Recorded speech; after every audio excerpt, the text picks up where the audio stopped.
உத்தரகோசமங்கை மங்களநாத சுவாமி கோவில் என்பது தமிழ்நாட்டில் ராமநாதபுரம் மாவட்டம் உத்தரகோசமங்கை எனும் ஊரில் அமைந்துள்ள சிவன் கோவிலாகும்.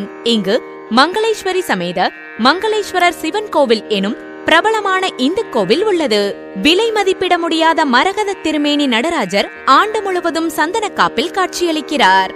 இந்த ஊர் கோவிலிலுள்ள சிவபெருமானை திருவாசகம் 38 இடங்களில் குறிப்பிட்டு திருவாசக திருத்தலங்களில் ஒன்று என்ற பெருமையினை கொண்டது.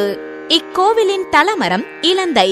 இளவந்திகை என்னும் சொல்லை மருவி இளந்தை என கருதுகின்றனர். இதனால் சங்ககால இளவந்திகை பள்ளி இக்கால உத்தரகோசமங்கை என கருதுகின்றனர்.